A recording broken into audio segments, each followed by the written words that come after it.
जब जरूरत पड़ी तो ये करना पड़ा और धीरे धीरे धीरे वो झिझक जाती रही। इसलिए ज़रूरी है कि आप लोग बोलें। और साइंस में तो ये सबसे ज़रूरी है कि सवाल पूछें। अगर आप प्रश्न नहीं पूछेंगे, बच्चा सबसे बड़ा वैज्ञानिक होता है इस धरती पर, जिसके मन में हर चीज़ के बारे में जानने का जो है जानने की इच्छा है, जिज्ञासा है। इसलिए बच्चे जो है बच्चे प्रकृति ने स्वयं ही वैज्ञानिक बनाए हैं। उनको उत्तर मिलने चाहिए। उनके माता पिता बताएं, उनके शिक्षक बताएं, गुरुजन बताएं, उनके वरिष्ठ लोग बताएं, साथी बताएं। उनको जितनी ही बातें पता लगेगी उतना ही उनका ज्ञान बढ़ेगा। तो जैसे मैंने बताया कि अब हम जीवन का गीत गाते हैं, तो कई बच्चे जहाँ पर जाता हूँ उनके साथ बातें करता हूँ, सौरमंडल की सैर के बाद लौटते हैं तो हम लोग गाते हैं। वो मैं आपको सुनाता हूँ। जीवन तेरे रूप ने, जीवन तेरे रूप ने, जीवन तेरे रूप ने, धरती के आंचल में है तेरे नाना रूप, जल में थल में और हवा में साया हो या धूप। कहीं ऊंची पर्वतमाला हिम से ढका हिमाला, कहीं ऊंची पर्वतमाला हिम से ढका हिमाला, ठंडा रेगिस्तान कहीं और तपता रेगिस्तान कहीं, ठंडा रेगिस्तान कहीं और तपता रेगिस्तान कहीं, कहीं घने हरे जंगल, कहीं घने हरे जंगल, कहीं भरे गहरे दलदल, कहीं घने हरे जंगल, कहीं भरे गहरे दलदल, तीन तरफ सागर का जल, तीन तरफ सागर का जल, हर तरफ जीवन की हलचल, हर तरफ जीवन की हलचल, जीवन है बसे रूप है अनेक, जीवन तेरे रूप ने, जीवन तेरे रूप ने, जीवन तेरे रूप ने। कहीं पंछी कलरव करते,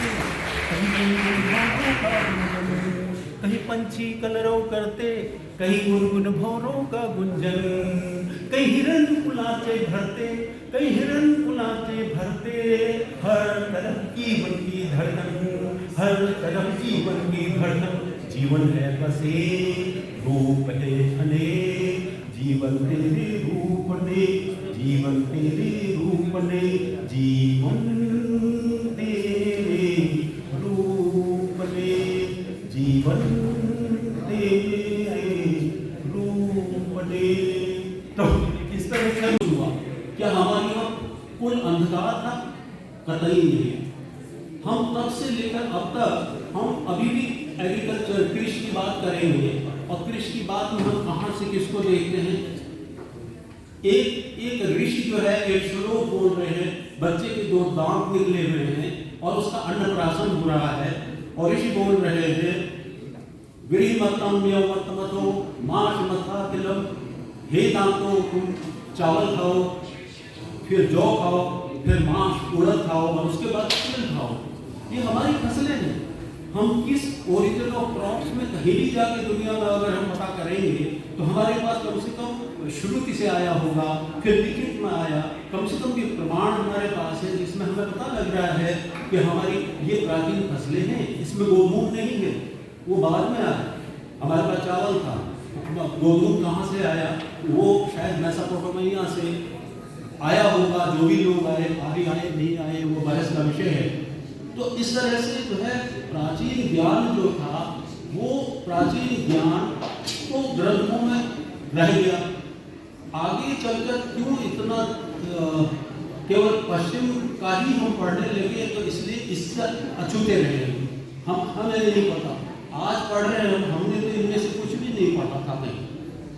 और मैं जो आपको उत्तर देना चाह रहा हूँ वो ये देना चाह रहा हूँ कि अगर विज्ञान को किससे कहानियों की तरह पढ़ाइए, आप क्यों नहीं कविता में पढ़ा सकते हैं, आप कहानी में पढ़ा सकते हैं, आप नाटक में पढ़ा सकते हैं, आप उसको ललित निबंध उसके बारे में लिखते हैं, आप साक्षात्कार लिख सकते हैं, आप डायरी के रूप में लिख सकते हैं।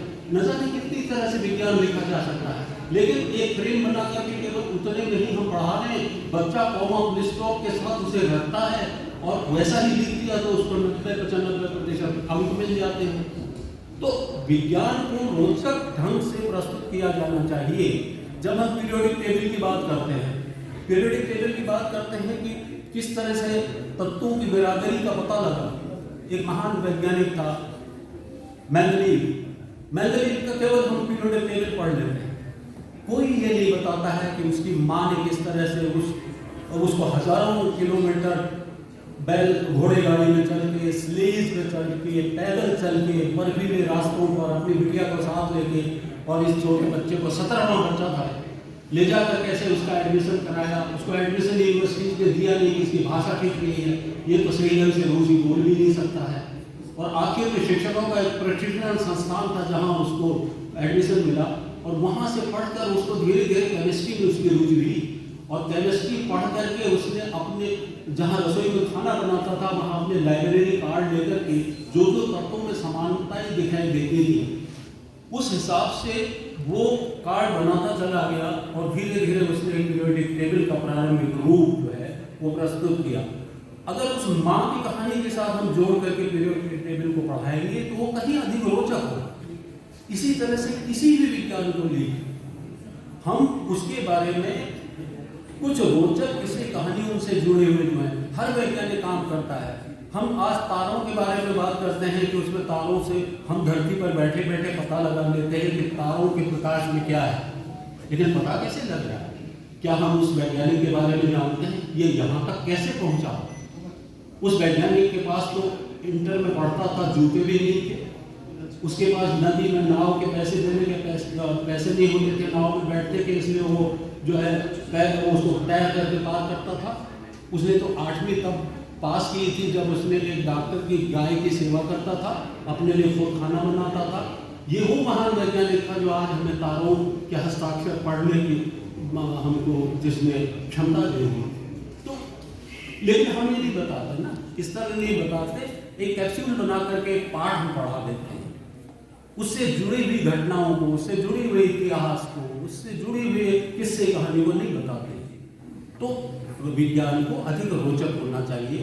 मैं इसमें आपको बताऊं, एक जगह दिल्ली में तो सुना है इतना प्रदूषण हो गया है कि अब लोग सूर्योदय देखने के लिए दार्जिलिंग और पहाड़ों की और दूसरी जगह जा रहे हैं, वहाँ सूर्योदय देखते सूर्य नहीं दिखाई देता।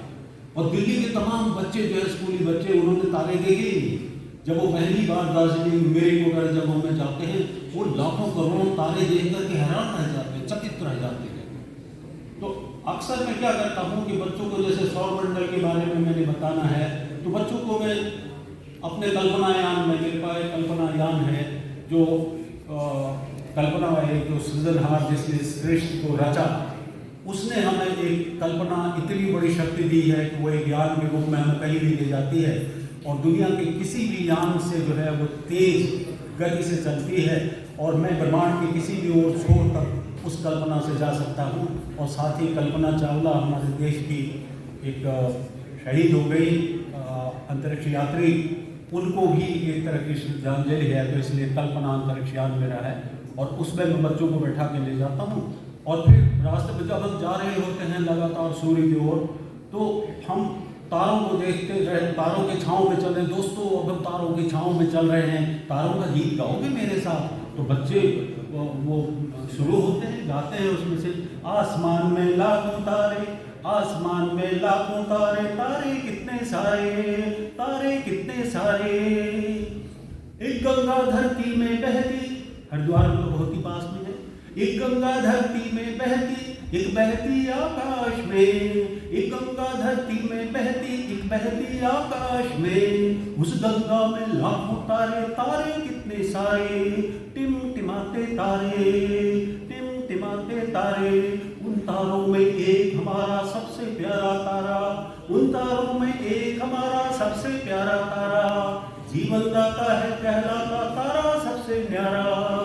दोस्तों, जानते हो उस तारे का नाम क्या है? सूर्य। तो जैसे सूर्य पता लगा, लेकिन आश्चर्य होता है जब दूर दराज कई जगह गाँव में जाता हूँ, जहाँ पे पढ़ाई बहुत अच्छी तरह हो, कई जगह तो बहुत अच्छी तरह होगी, शहर में भी कई जगह इतना ध्यान नहीं दिया जा रहा है, तो कोई उसको चाँद कह देता है, कोई उसको बृहस्पति कह देगा, कोई मंगल कह देगा, नहीं पता लगता। तो बच्चों को ऐसे ही इसी में एक खाली कविता गीत गाते भी उनको पता लग जाता है।